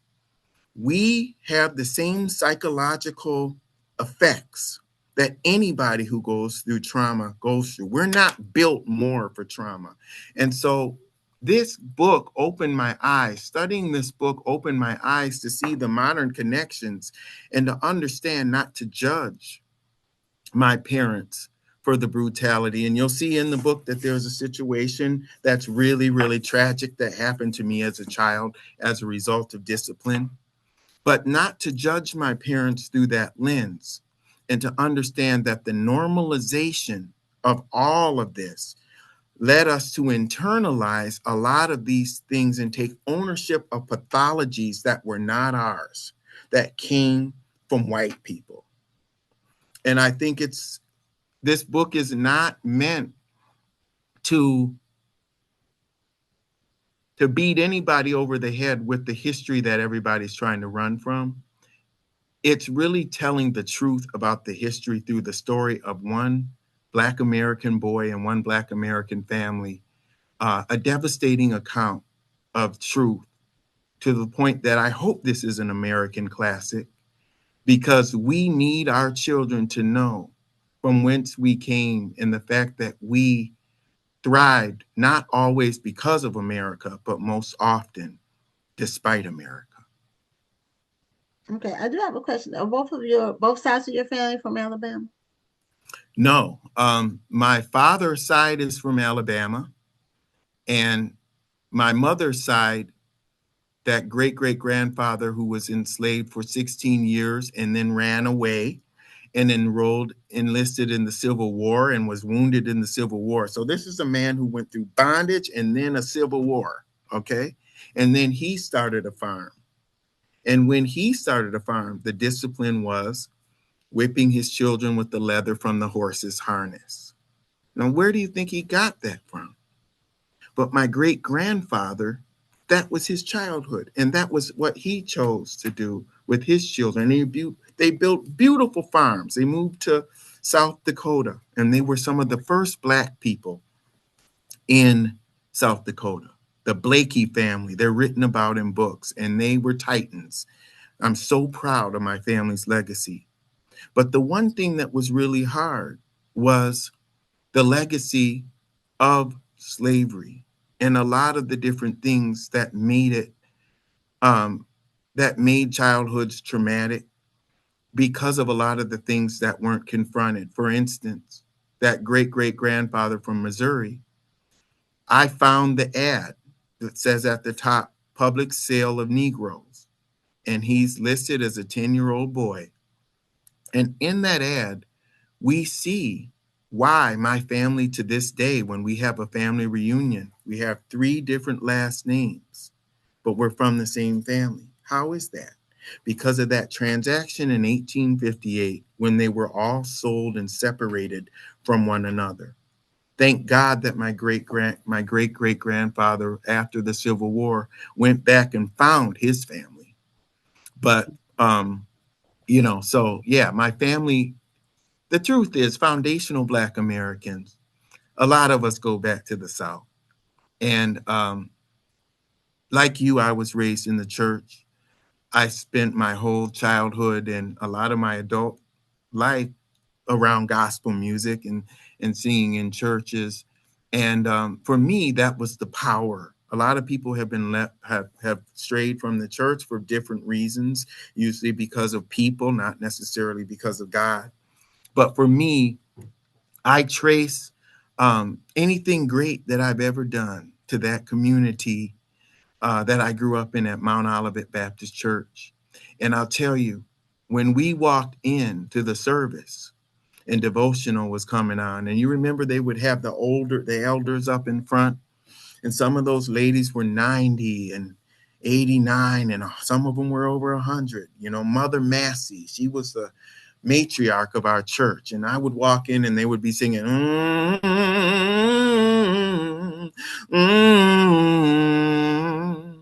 and I didn't know what it was. I didn't know what they were doing, but I knew that there was something spiritual in those melodies.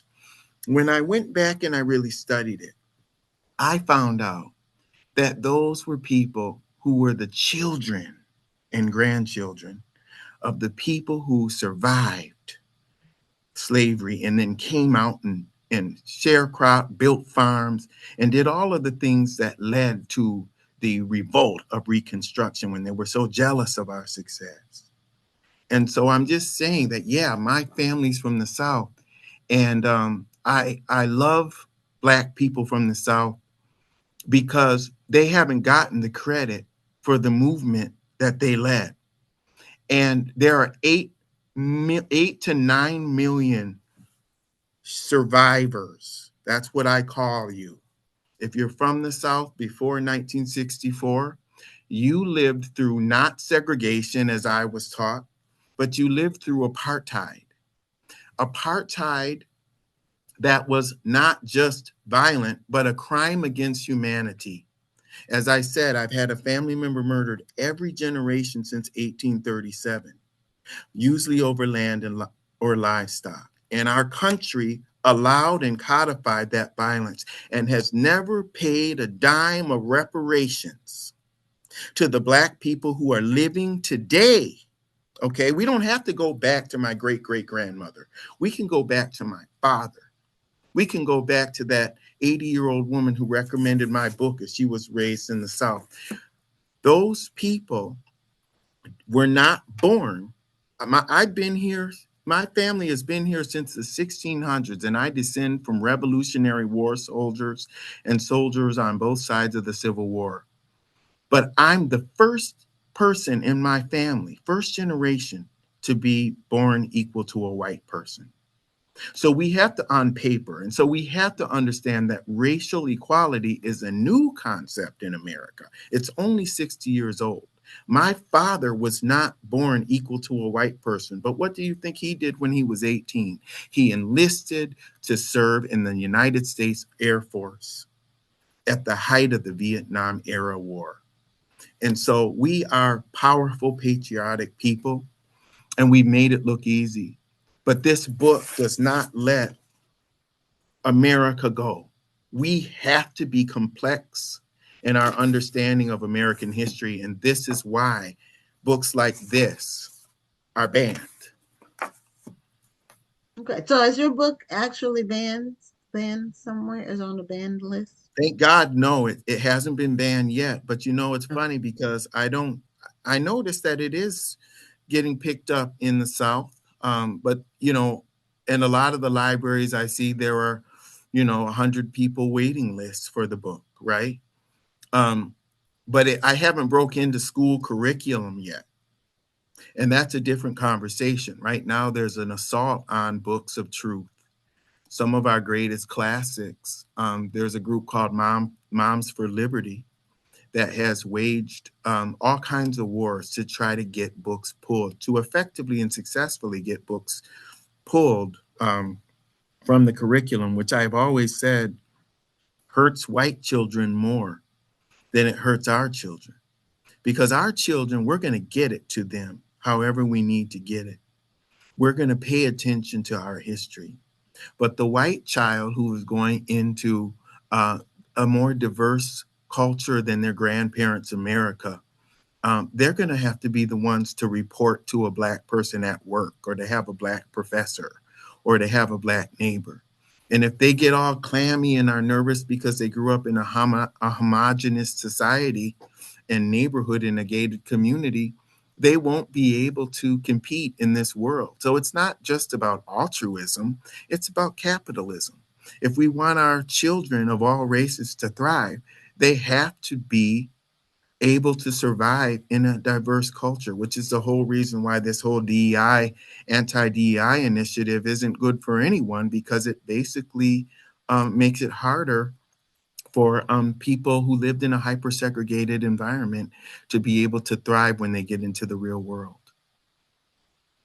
Well, Lee, you have given us a lot to think about, and congratulations to you on tracing your family's history Thank you. so far back. That's not everybody has been able to do that.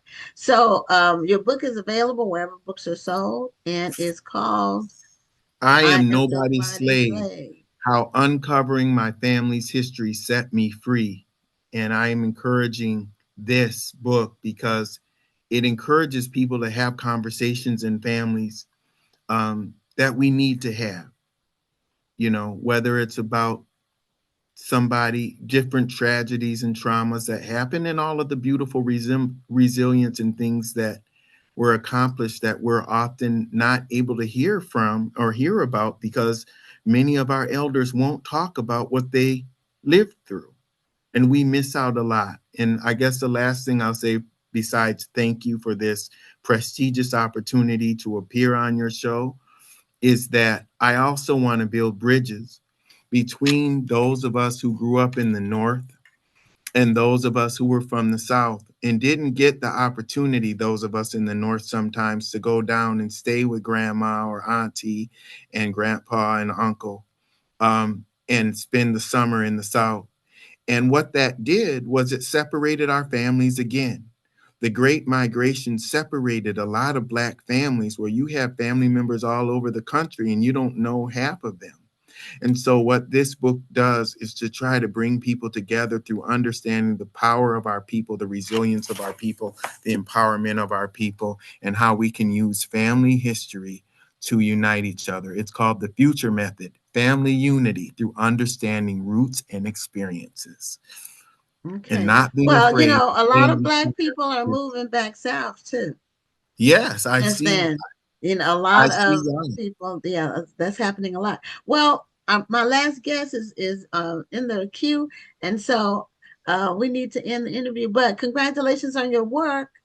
And you are, I know it's very gratifying when something you worked on for a long time is you can say, this is it, it's in my hands, and show it to people and share it with people. God is good. Thank you. Yeah. Okay. Thank you. And continued success. Oh, you too. Keep doing the Okay. great work. All Thank you, right. Seth. Bye-bye. Thank you. Bye-bye.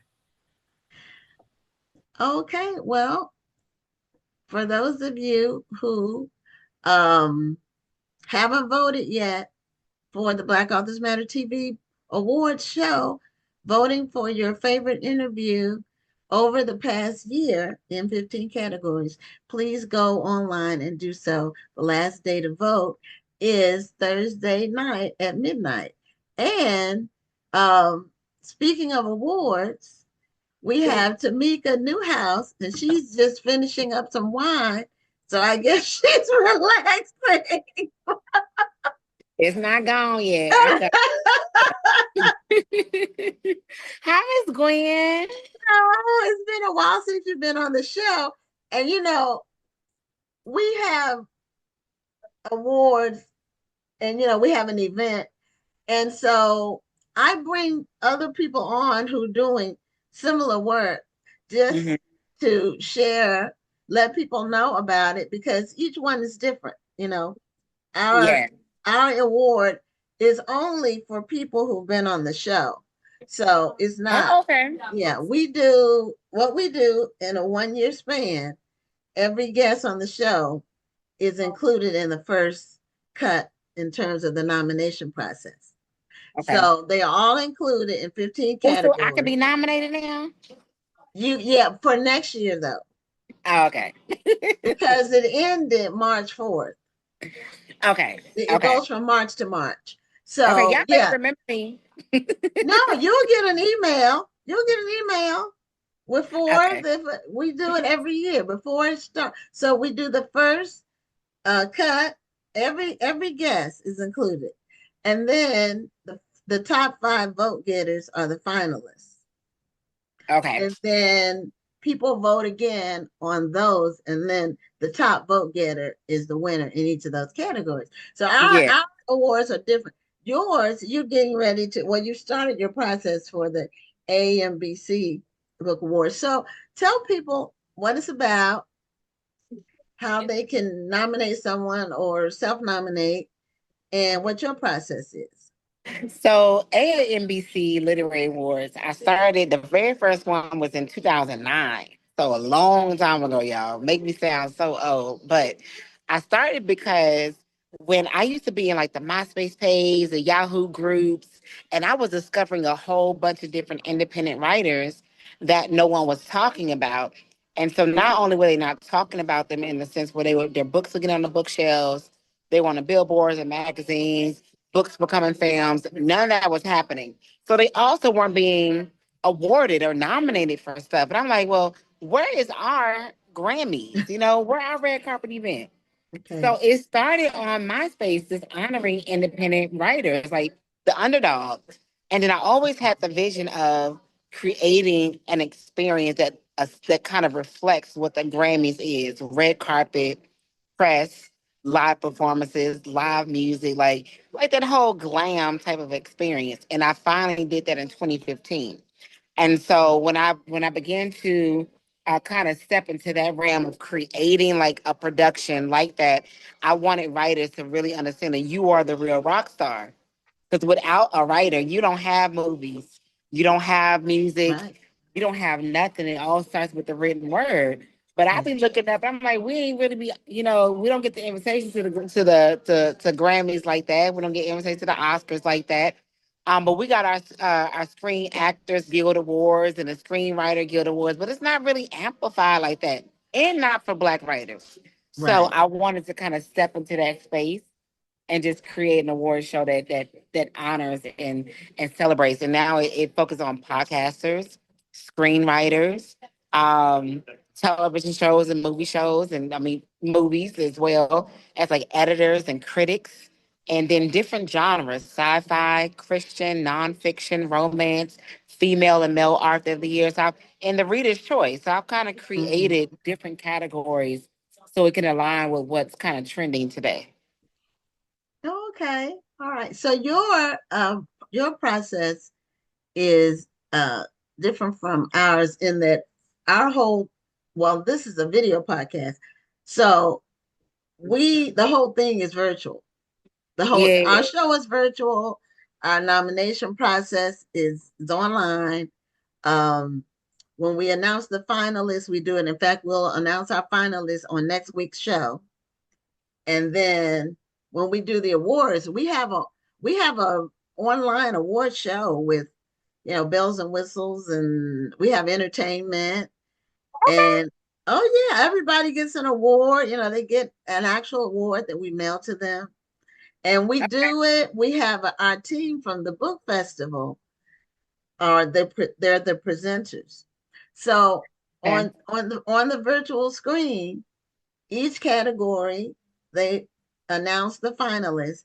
They have an envelope. We set it up where they have an envelope with a gold seal. They Okay. Yeah. open it and they read the winners. So they don't know who the winners are, you know. So we still have the feel of an award show. And you are so right. In our community, these people are unsung. They Mhm. don't really get an opportunity to shine. And they get to shine based on people supporting them. And we have self-published people and established people in the same categories, which really makes it interesting Mhm. because it's not just name ID. It's it's the vote count. It's number. So if you have It's support, from the public. The people are yes, voting. yes. So sometimes the winners are surprising in the categories because it's about some people they really go all out. They get their sorority or their fraternity to vote, Mhm. all their friends. They really go all out to get the support. And so we do the whole thing virtually, but that's not what you do. You have a whole event with like Oh so man, Miss Gwen, when I tell you it is, so now we do like all the nominations, so anybody can be nominated, right? So you okay, can send your name in to be nominated, and okay, then we kind of gather all those nominations and we come up with like what's the majority, and so then we create the nominees, and so then okay, we reveal those nominees. The revealing of the nominees is always virtual like that as well. And then we'll do like in Atlanta, I'll do like a mixer, like a little gathering and things like that. And then the actual award show, it's a lot. It is a lot because it is a live production. It is a live show. It's we have a couple hundred people that come out each year, and I try to infuse as much media as possible.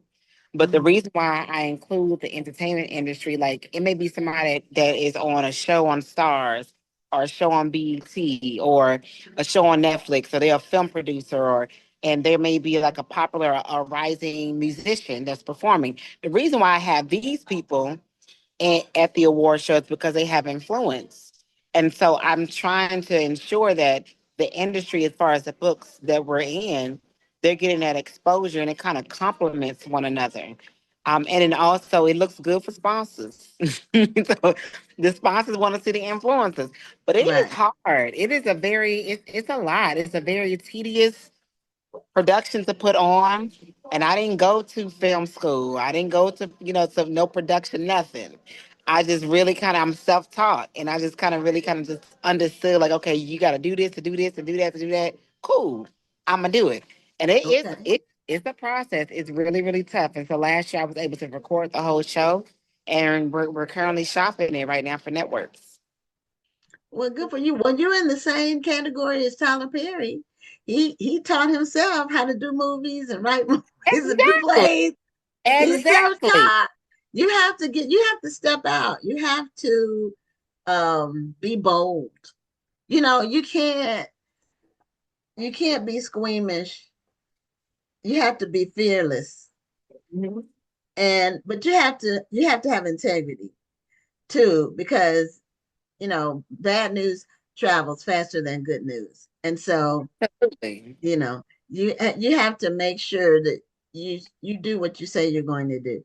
It's And funny you so, said that, right? Because last year there was a influencer that was nominated. Now nominations are public, so people can see their names.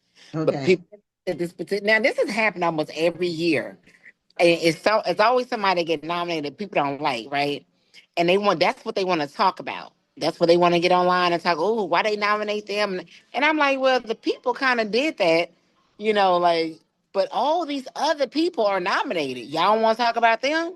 You only want to talk about this one thing that you don't like. And I think that on social media, people get so caught up in the negativity, like, because that's what goes viral. People love negative stuff. And I'm like, why do Unfortunately, you're people right. Bad news travels fast. yes. People say good news travels fast, but no. Bad It news travels. travels 10 like times slow. faster than good news. It- So now our process, the whole thing is just vote. It's just pure numbers. It's pure votes. So if anybody's mad, they can't be mad about the people who voted. It's just numbers. Now we haven't experienced that. And we've done it. We started it. Well, the show started in 2020, July 2020. So we did the first awards in March. That was when we thought of it. And so, well, March, so May. So every May is when we have our award show. So okay. it's from March to March for the voting. And then we have the award show in May after, I mean, the inclusion of guests is from March to March. Okay. The voting is in March till the first of April. Then the second round of voting is from like the middle of April to the end of April. And then the awards is in the middle of May. So ours is not controversial because it's purely vote. It's everybody's nominated at first, everybody's included. So there's nobody left out. I'm trying to be controversial and Everybody. all No, I'm not y'all. trying to be I'm not trying to but be. you know what? I don't care what you do, Tamika, you're gonna have naysayers. Yo, You know, I've had my fair share. the only way you can not have naysayers is to not do anything. So if you step Yep. out and say, okay, I'm gonna do this, you're gonna always have people who think they could do it better, but they ain't doing it. So, And you'll talk have is people that cheap. sit back and watch Yes, what you yes, doing, then yes. go and do it and act like they Well, better. well, they'll try to do it too. See, I not we can make things look easy. A lot of Yeah, times because we people don't will we don't step really show out and that it's try a it lot. and they'll do it once or twice and And then lose they their don't. shirt and then they're gone because they think Yep. it's a money thing when yeah, everything has to make money to succeed. You can't go broke. You can't lose money and stay around with anything. But it's really more about honoring the people, having something nice to recognize people in this space that get Mm, very little recognition. I agree. And it's I mean it's you kind of have to. So I've been 2009 is a long time ago. It's a long time ago, and I've had my experience of positivity and negativity as well. And as much as I love my people, sometimes we still get caught up in negativity. And you have to really appreciate. And Miss Gwen been doing it longer than me. I had to grow a thick skin, Tamika. I know you did. I can just imagine because I know my experiences, and I had people be really mean, and I've had people like fake the funk, like really like just be like fake, and I'll be seeing. I'm like, Lord, you gotta get them, Lord. They not doing right. They being mean to me, and I could just imagine what you have experienced over the years, and the fact that you still doing it means that the good is outweighing the bad Yeah. and you enjoy doing what you're doing, and you just gonna focus on that. Because honestly, that's why I'm still here. Because if it Yeah. wasn't for that, like our people can run us off. As much as they say create spaces for us and buy black this and buy black that, y'all can be mean. Y'all can I be super mean. concur. I concur. Y'all can Some be of the mean. Yeah. worst, some of the meanness, and I know people might think something different, but some of the meanest feedback I've gotten is from our people. From our people, and they can be entitled, and I'd be like, Yeah, I I mean, work for you. it's yeah, I don't work. it, I don't have to do this. it's true, and people will question your motives and all kinds of things. And accuse you of things you haven't even thought about. That's what Yeah, you I'm know. like, oh, I could do that. Yeah, Okay. yeah, and so what I used to in the early day, and I can say this now because it's behind me several years, but I used to literally cry. Nobody saw me cry except my close family. Right. But I used to literally cry from just the meanness. Yeah. But then so in order for me to get past that and get behind me, I had to develop an FU attitude. Absolutely. I've That's what had. I had to do because I know that the effort and the product is great, It but is. not everybody can understand what it takes to do it. They have no idea.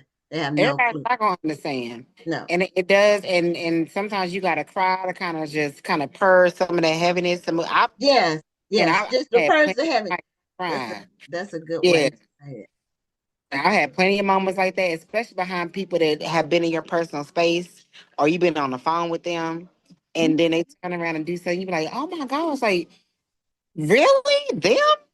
And so it's more of not only building tough skin, but letting go of that space where you're naive. Because Yes. I definitely was naive, and just accepting people for who they are. And when you know better, you do better. Do better. Mm-hmm. And That's that's true. it. And then what I had to also do is I had to create a very small circle, a very tight circle, a very I tight have a team. triangle. Yeah. Ain't even got no circle. Uh, Whatever works, but it's a tight circle. Yeah.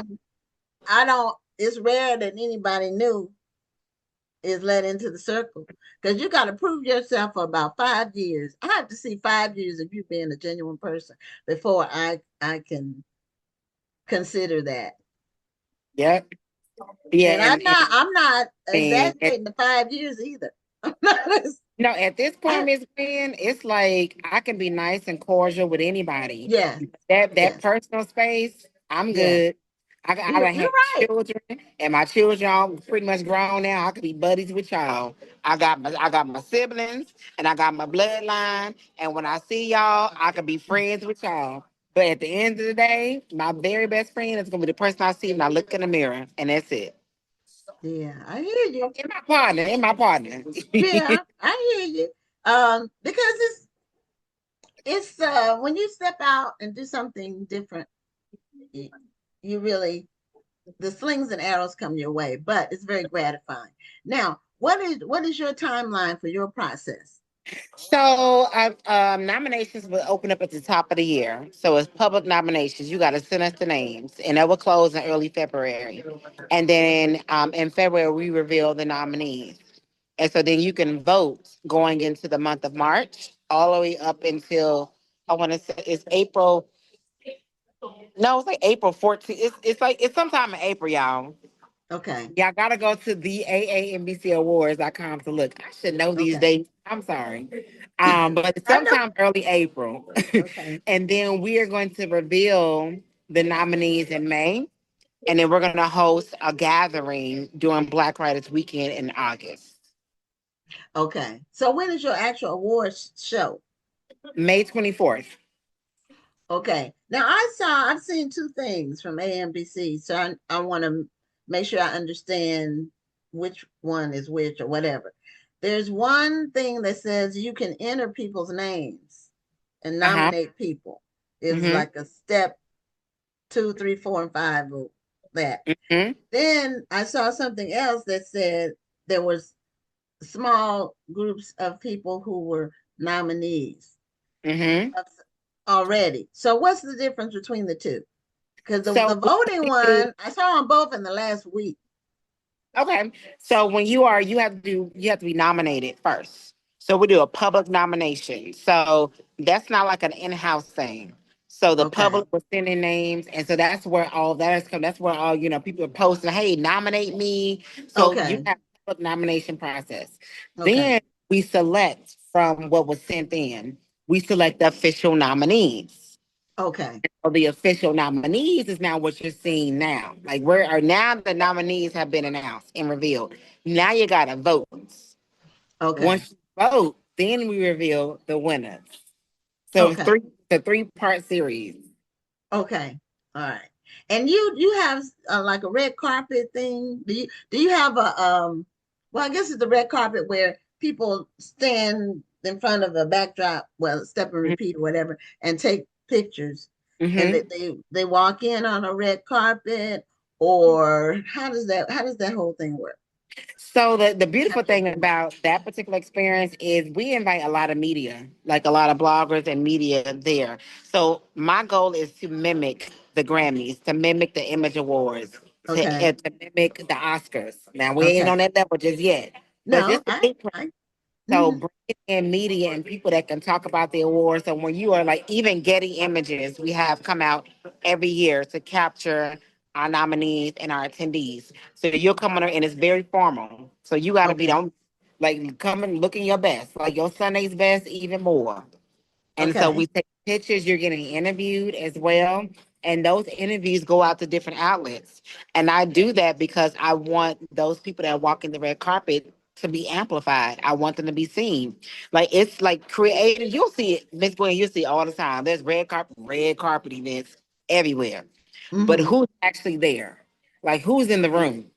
Like, is it people in the room that's going to like help my career? Is it people in the room that I can talk to, talk about my project with? Are there financiers, investors, producers, publishers, agents? Or are they in the room?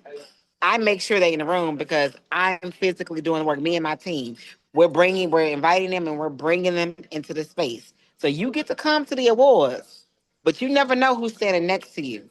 So even like last year, we had Rodney Barnes and we had um even one year I had Amber Grimes. That was last year as well. And so she is the VP of LVRN Records. And so that's a major recording agency down here. Like she manages Summer Walker. She manages Slack, Southside Boogie. Like she manages like big stars. But she is also has a book club. And so Oh, she's stepping okay. into that space now to amplify writers in the publishing space, and she has the influence. So I'm making sure it's influential people in the room because it really helps the artists to get seen, they get the network and connect those dots. So we're not just taking pictures for Instagram, y'all. We're not trying to meet up with Facebook friends. We're not doing that. We meeting up with some real people here, some real connections. Now, can people see it anywhere live, or can they see the recording of it after the fact? So I have not released the recording because I'm selling it. So the only thing I can do is Oh, follow okay. on social media, and we're putting up clips. So there are clips and parts from the performances, from the acceptance speeches, floating around on social media. But the actual award show, I haven't put it out there. Okay, well, if you're trying to stop it, then I can understand why, and that's great. And now, give us the website again because we're at the end of our show. Okay. So give us the website, well, the awards and the website. So the website is the AAMBC Awards with an S.com. And on social media is AAMBC Awards on Instagram and TikTok and Facebook as well. So just search AAMBC Awards and they'll pop up and you'll see it. Okay, and Tamika's been around a long time. I met Tamika years ago. She came to, I think, our first or our second National Black Book Festival, and that's been Yep. 17 years ago. So, and she was just up and coming, just getting started as an author.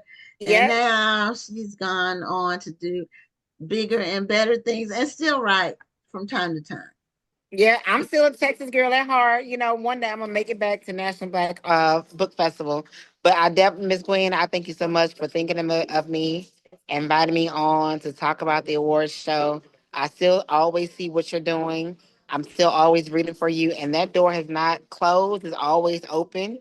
So whatever you need from me, if you need us to share, amplify, whatever you're doing, please just let me know. Like I'm only like an email or a call away. My number's still the same. I think we got each other's number, but I'm gonna see. Okay, well, I can always DM too. Okay. Okay, well, thanks, Tamika, and congratulations on your event. And I know it'll be a great success. Thank you. Okay, have a great night. You too.